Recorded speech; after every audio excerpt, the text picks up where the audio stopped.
안녕하세요. IT 신명기입니다. 이번에는 5장 상업은행의 신용창조 그리고 대응 방안입니다. 1강을 아직 안 보신 분이라면 좀 1강을 먼저 신청할 것을 이제 권해드리고요. 이제 조금 그 전체적인 그 배경과 이제 흐름을 이해하는데도 용이하고 이제 그 1강에서 했던 부분을 조금 다시 자세하게 했던 부분은 이제 뭐 이제 다시 하기가 조금 애매한 경우가 있을 수 있어서 1강을 조금 먼저 시청하는 게 조금 좋을 것 같다는 생각이 듭니다. 자, 이제 그 은행이라 그러면 이제 우리가 이제 중앙은행이 있고 시중은행이 있잖아요. 이제 시중은행이라는 것은 이제 뭐 보통 이제 국민은행, 뭐 신한은행, 뭐 우리은행 같은 이런 상업은행을 말합니다. 근데 이제 그 아시다시피 이제 화폐를 발행할 수 있는 곳이 이제 바로 중앙은행인 한국은행입니다. 이제 한국은행법 4장 제 47조를 보면은 화폐 발행권은 한국은행만이 가진다라고 이제 명시되어 있습니다. 이제 모두는 이제 아실 건데요. 근데 이제 이런 기사가 있었습니다. 지난해 말 가계비 1726조. 그러니까 쉽게 말해서 2020년 말 기준으로 가계부시 1726조를 돌파했다는 건데, 근데 이제 유일하게 이제 화폐를 발행하는 한국은행에서는 이 1726조를 발행한 적이 없다 그럽니다. 그러면 이 1726조는 어디에서 발행한 걸까요? 이제 상강에서 이제 그 지폐와 은행의 기원에 대해서 이제 이미 살펴봤는데, 이렇게 이제 지폐와 이제 오늘날 이제 은행의 기원이 이제 금세공업자라는 이제 설명을 드렸습니다. 이제 다시 이제 복습을 하면은 이제 고객들이 맡긴 금을 이제 금세공업자가 다른 사람에게 이제 대출해주고 대출해주는 형태로 이제 오늘날 시중은행으로 이제 이렇게 발전했다, 이렇게 설명을 드렸고요. 이제 고객들이 이제 금을 맡기게 되면은 찾아갈 경우를 대비해서 이제 이렇게 보관대금의 10%만 남기고 나머지를 대출해주는 형식의 수익 모델을 이제 금세공업자가 했는데, 그런 수익 모델이 오늘날 시중은행의 수익 모델과 거의 동일하다, 이렇게 이제 말씀을 드렸었습니다. 자, 그러면은 그리고 이제 이 부분도 이제 뭐 이제 설명을 드렸었는데, 그 시중은행들은 이제 신용 창조를 이제 어떻게 하는지 이제 좀 앞 강의에서 설명을 드렸습니다. 중앙은행이 이렇게 100억을 발행하면은 10%만 남기고 나머지는 대출을 하는데, 이 대출들 된 돈은 다시 어떤 형태로든 결국 입금이 되겠죠. 뭐 개인 금고에 보관할 수 없으니까. 이렇게 되면은 입금된 돈 또 10%만 남기고 또 90% 대출하고 또 입금되면 하고, 이렇게 이제 지급 진비율을 이제 10%로 기준할 경우에 이제 산술적으로 하면은 실제 돈은 뭐 100이었다면은 이런 신용 창조로 대출한 형식으로 신용 창조된 돈이 한 10배 정도 이렇게 된다고 이제 우리가 앞서 이제 설명은 했었습니다. 그러면은 이렇게 이제 이런 시중은행의 이런 신용 창조가 이제 뭔가 좀 문제가 있어 보이지 않습니까? 이제 그러면 구체적으로 이제 어떤 그 문제점을 야기할 수 있는지 한번 좀 살펴보겠는데요. 먼저 이제 그 우리 중세 이제 그 상인들이 이렇게 금을 이제 금세공업자에게 이렇게 보관했겠죠. 이렇게 보관하면은, 그럼 이제 금세공업자는 어떻게 했다겠습니까? 혹시 이제 찾으러 올 것을 대비해서 이제 10%만 이렇게 남기고 나머지 90%는 이렇게 대출해주고 이자를 받습니다. 그럼 현재 이제 금고에는 전체 보관된 금의 10%만 남아 있겠죠. 100원 수가 들어왔는데 10원 수만 남기고 90원 수를 대출했기 때문에 10%만 남아 있는 겁니다. 그럼 이제 이 상태에서 금을 보관했던 모든 상인들, 모든 사람들이 동시에 자기가 맡겨놨던 금을 찾아가려면 어떻게 될까요? 찾아가려면 이런 돈을 맡겼잖아요. 이런 금을 맡겼잖아요. 이런 금을. 근데 동시에 찾아가려면은 근데 금고는 이것밖에 없습니다. 나머지 이미 대출이 됐기 때문에. 그러게 됐죠. 고객들이 이처럼 동시에 맡긴 금을 찾아가려고 하는 것을 뱅크런이라고 합니다. 뱅크런. 이제 이런 뱅크런이 이제 발생하면은 산술적으로 어떤 상황이 발생하냐면은 10%밖에 안 남아있기 때문에 90%는 돈을 찾을 수 없습니다. 한 푼도 찾을 수 없습니다. 산술적으로 보자면 이제 그렇다는 거죠. 자, 금세공업자와 이제 은행의 이제 이런 수익 모델이 이런 수익 모델이 가능하기 위해서는 일반적으로 이런 뱅크런이 발생하지 않기 때문에 가능한 겁니다. 이제 쉽게 말해서 이제 금세공업자가 나라든지 아니면 은행이 이런 수익 모델을 뭐 10%만 남기고 대출해주고 이자 수익을 받은 이런 수익 모델이 가능하기 위해서는 두 가지 이제 전제 조건을 기반으로 하는데, 첫째는 금을 맡기면은 금방 찾아가지 않는 거죠. 뭐 계속 오랫동안 장기 보관하고 그렇기 때문에 이제 이것을 대출해 주다는 거죠. 한번 맡기면은 오랫동안 찾아가지 않더라. 두 번째는 모든 사람이 동시에 찾아가지 않더라. 예를 들어서 이제 뭐 예를 들어 이 정도 맡겼다 그러면 이 정도는 있기 때문에 찾아갈 수 있잖아요.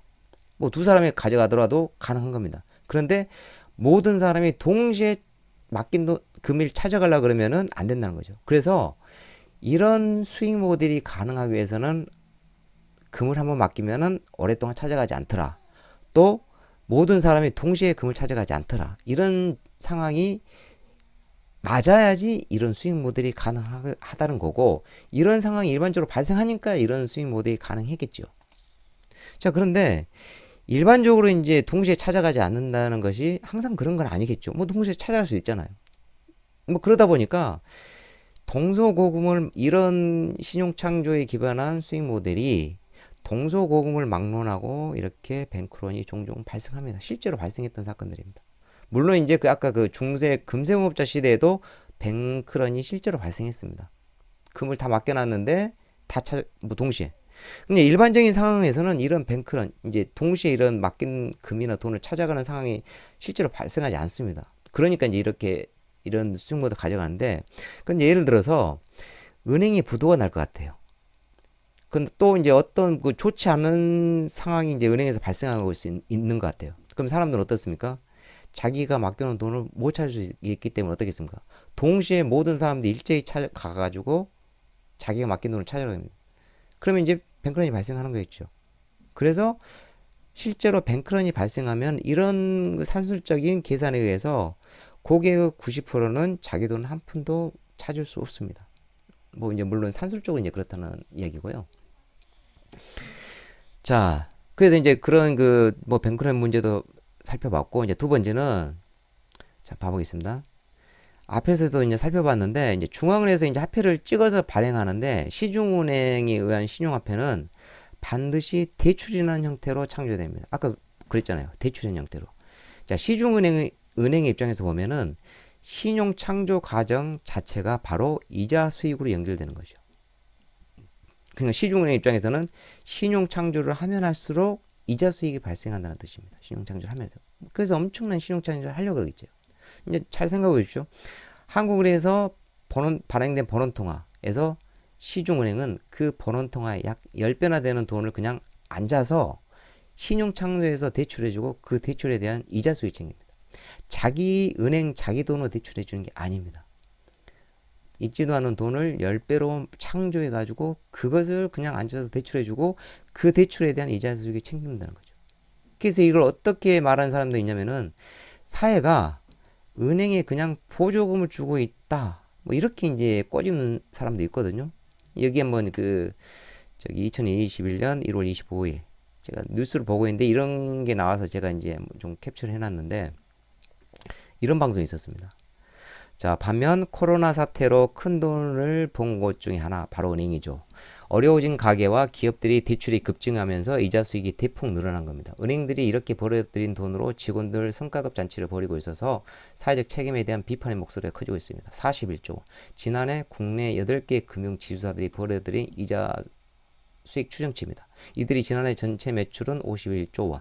돈을 빌려주고 받은 이자로만 전체 이익의 80%를 넘게 본 것입니다. 역대 최저 금리에도 이자 수익이 커진 것은 코로나19 위기로 대출이 급증했기 때문입니다. 실직자와 자영업자, 중소기업의 생계형 대출의 연끌과 비투까지 더해지면서 지난해 대출 규모는 1년 전에 비해 1,800조 원이 늘었습니다. 코로나19로 어려움에 처한 이들과 정부의 정책적 지원에 기반한 막대한 수익을 얻었다면 그에 맞은 공익적 역할이 필요하는 목소리가 커지고 있습니다. 사회가 은행에 보조금을 주는 꼴이다. 자, 그리고 이제 세 번째는 이제 버블과 이제 뭐 자산가치 왜곡인데, 이제 코로나와 같은 이제 위기 상황에서 이제 중앙정부에서 이제 돈을 풉니다. 그럼 그 돈을 푼다는 것은 바로 이런 실물 경제로 화폐가 전달되기를 바라는 의도겠죠. 이렇게 통화량을 풀어서 경제 활성화를 이제 모색하겠다는 뜻인데, 근데 실제로는 어떻습니까? 직접 못 갑니다. 항상 중앙은행에서 발행된 화폐는 바로 이제 소비자로 바로 가지 못하고 이런 은행을 통해서 공급됩니다. 근데 이제 돈이 은행으로 오게 되면 두 가지가 이제 조금 변형이 됩니다. 첫째는 화폐량이 이렇게 신용창에서 10배로 늘어납니다. 10배. 그리고 둘째는 뭐냐면은 은행의 입장에서는 가능하다 그러면은 신용도가 좋은 쪽 고객에 대출해 주려고 하지 신용도가 낮은 쪽에 대출해 주려고 그러겠습니까? 그러다 보니 정말 돈이 필요한 이런 서민 경제 쪽으로 돈이 흘러가지 않고 안정된 직장과 고수익이 보장된 신용도가 높은 사람들 이런 쪽으로 대출해 주기 시작합니다. 그럼 이 돈 어디로 갈까요? 뭐 당연히 주식과 부동산으로 이렇게 자산 금융시장으로 온 거예요. 그러면 이제 이것은 다시 이렇게 버블이 형성되는 거죠. 또 자산 가치가 왜곡되고 이런 문제가 발생할 수 있다. 그래서 이제 지금 그 뭐 한국은행에서도 이제 그 CBDC라는 그 쉽게 말해서 CBDC라는 것은 중앙은행에서 발행하는 디지털 화폐라고 해요. 이런 종이 화폐가 아니라 디지털 화폐. 중앙은행에서 발행된다. 이거라고 생각하면 돼. 이제 지금 한국은행에서도 이제 CBDC를 이제 검토하고 있는데 이게 이제 방향성과 이제 서비스가 형태가 이제 아직 결정되지 않았습니다. 아직 공개되지도 않았고. 근데 이제 이런 CBDC가 나오면 전자적 형태이다 보니까 이런 실물 경제 쪽으로 직접 싸줄 수 있겠죠. 직접. 중앙은행에서 필요한 것에 직접 화폐를 공급하는 게 가능해질 수 있습니다. 뭐 이런 시중에는 끼지 않고. 그래서 이제 뭐 CBDC는 좀 중요하기 때문에 나중에 이제 그 별도로 다시 이제 강의에서 이제 설명드리도록 하겠고요. 자, 이제 네 번째는 이제 또 하이퍼 인플레이션인데 이제 보시면은 자, 이게 이제 설명드렸죠. 독일이 이제 1차 세계대전에서 패배하고 이제 막대한 배상금이 이제 물려야 되는데 이를 갖기 위해서는 할 수 있는 게 이제 정부 차원에서 엄청난 화폐를 발행하는 겁니다. 자, 그런데 그 중앙 정부에서 이제 아무리 화폐를 발행해도 이 독일에서 겪었던 이런 무시한 방법이 뭐 10억 배 이런 물가상적은 좀 일어나지 않습니다. 일반적으로는 아무리 중앙 정부에서 돈을 많이 찍어내도. 자, 그런데 독일에서 이제 왜 이렇게 이제 이런 무시한 인플레이션 발생했냐 그러면은 실제로 이제 중앙 정부에 의한 화폐 발행도 이제 이유가 있겠지만은 다른 이제 근본적인 있습니다. 다른 근본적인. 이제 그건 뭐냐면은 자, 중앙은행에서 이제 화폐를 이렇게 과도하게 발행하자 이제 인플레이션이 발생할 거라고 이제 눈치채고 엄청나게 돈을 벌 수 있을 거라고 생각한 사람이 있습니다. 바로 이제 이 사람입니다. 휴고 이제 스티네스라는 사람인데 이 사람이 이제 어떻게 됐냐면은 정부가 이제 화폐 발행이 늘리잖아요. 그러면은 인플레이션이 발생할 거라고 예상해가지고 천문학적인 엄청난 대출을 합니다. 엄청난 대출해서 이 대출 받은 돈으로 부동산이라든지 알짜배기 기업들을 닥치는 대로 사들입니다. 닥치는 대로. 이렇게 닥치는 대로 사들이고 나서 이제 어떻게 하냐면은 시중은행이라든가 경제학자들하고 이제 신용은행하고 이제 유착하고 이제 경제들 학자를 선동해서 이제 돈을 더 찍어내게 만듭니다. 돈을 계속 찍어내게 하고 이제 시중은행에서는 신용 창출을 이제 막 이렇게 거품을 야기시키고 이제 그러면 이제 이렇게 너무나 이제 많은 화폐가 이제 시중에 이제 유통되는 겁니다. 그럼 이제 가치가 이렇게 떨어지기 시작했죠. 그럼 이제 가치가 떨어지니까 사람들은 심리가 어떻습니까? 현금을 가지고 있으면은 이제 손해겠죠. 그러니까 현금이 손에 들어오기가 무섭게 바로 이제 생필품 이제 구입하기 위해서 바꿔버립니다.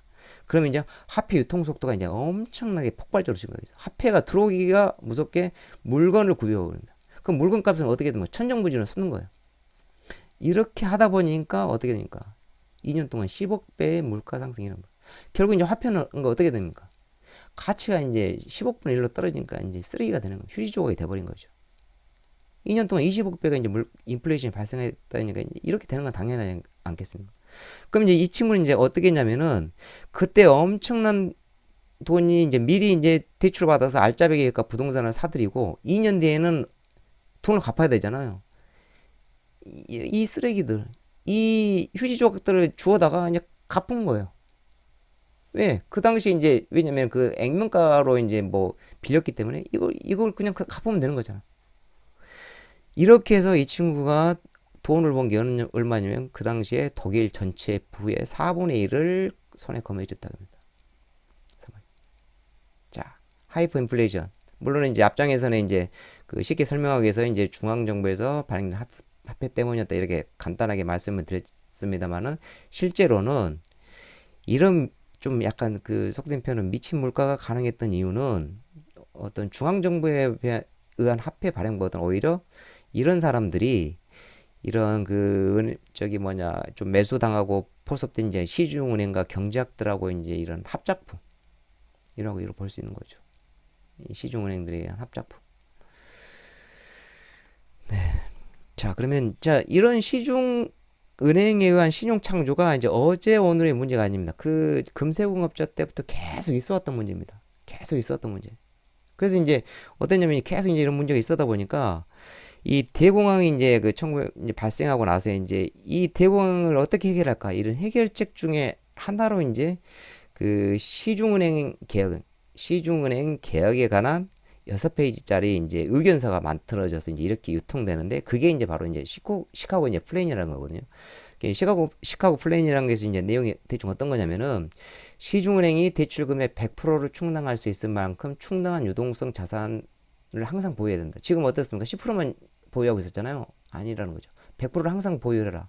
시중은행은 화폐를 창조해서 신용 창조하지 말라는 거 할 수 없다는 거죠. 시중은행이 화폐를 제조하여 제출한 것을 더 이상 허용하지 않는다. 시카고 플랜의 제안입니다. 돈은 국유화되 은행은 국유하지 않는다. 이 말은 무슨 말일까요? 돈은 국유하는데 은행은 국유하느냐. 돈은 민간은행에서 찍어내지 말라는 거죠. 시중은행에서 국유한다는 것은 중앙은행에서만 찍어내도록 해야지 이런 시중은행에서 의한 화폐 창조는 이제 안 된다는 이제 그런 말이겠죠. 또 이제 다른 사례를 뭐냐면은 그 여기 이제 스위스의 International Movement for Monetary Reform 이라는 단체가 있는데 자, 이 단체가 이제 뭐라고 주장했냐면은 여기서 이렇게 보면은 스위스 프랑 이제 스위스 화폐입니다. 스위스 화폐단인데 스위스 화폐의 민영화를 반대하고 스위스 화폐의 90%가 시중은행에 의해서 만들어지는 것을 반대한다. 이런 이제 그 무브먼트 운동을 한 단체인데 이 단체들의 이제 그 주도를 해가지고 이제 국민투표를 실시합니다. 스위스에서 뭐냐면은 중앙은행의 화폐 창출 독점권을 돌려주자. 즉 시중은행에 의한 화폐를 발행하는 것을 금지시키고 중앙은행을 통해서 화폐를 발행하자. 이런 국민투표를 실제로 실시합니다. 물론 이제 부결은 됐는데 자 시중은행에서 이제 화폐 창출에 이제 문제가 많으니까 시중은행에 의한 신용 창조를 이제 못하게 하자. 뭐 이런 이제 그 대응도 있었다는 거죠. 자 그러면은 이런 시중은행에 대해서 사토시 나카모토 생각은 어땠을까요? 자 사토시 나카모토가 P2P 파운데이션을 올린 글입니다. 자 사토시 나카모토. 자, 여기 보면 이제 이런 내용이 있습니다. 쭉 보다 보면은 자 뭐냐면은 시중은행은 우리의 돈을 잘 보관하고 있어야 하지만 극히 일부만 유보금으로 남기고 막대한 대출을 통해 신용 거품을 야기하고 있다. 신용 창조하고 있다는 거죠. 신용 창조. 이제 사토시 나카모토는 이렇게 시중에 대해서 생각하고 있다는 겁니다. 그러면 어떻게 사토시 나카모토는 그러면 이제 그런 대응 차원에서 그 만들고자 했던 그 비트코인 100서를 보면 이제 비트코인 100서 제목이 이렇습니다. 피어 투 피어. 개인 대 개인. 100서 이제 이 첫 문장도 마찬가지입니다. purely peer to peer. 순수하게 개인과 개인. 그러니까 직접적으로 보내자는 거죠. 금융기관을 빼고 금융기관 없이. 그 지금 이제 사토시 나카모토는 이런 이제 중앙계 기관을 끼지 말고 직접 하자는 거죠.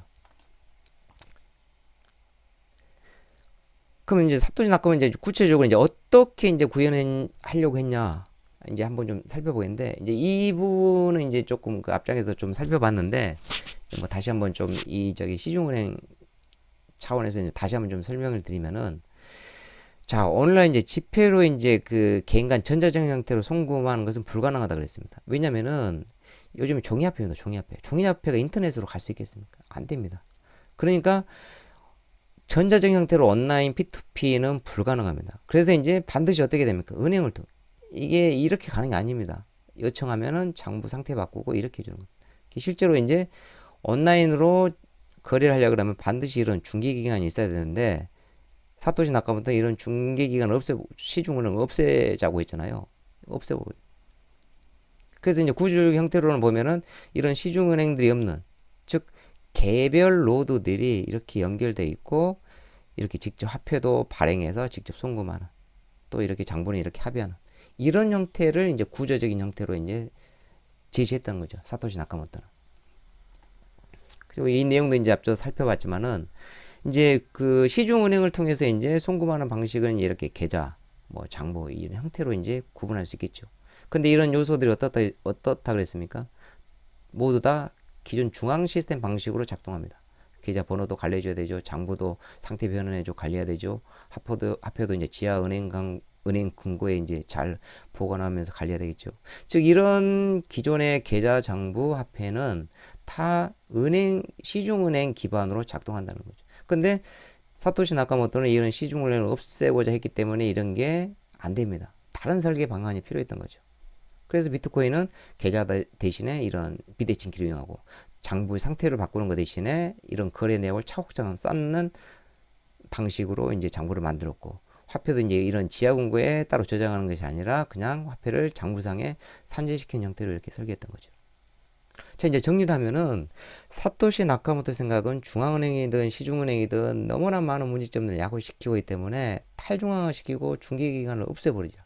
그리고 개인 간 직접 화폐도 발행하고 송수진도 개인 간 직접 하자. 그래서 그런 화폐를 만든 게 바로 앞에서 말했던 이런 구조적인 형태고, 화폐 시스템적으로는 계좌는 이렇게, 장부는 이런 식으로, 화폐는 이런 식으로 하는 피어 투 피어 일렉트로닉 캐시 시스템, 바로 비트코인을 설계하고 만들었던 거죠. 네, 이것으로 5장을 모두 마치도록 하겠습니다. 시청해 주셔서 감사합니다.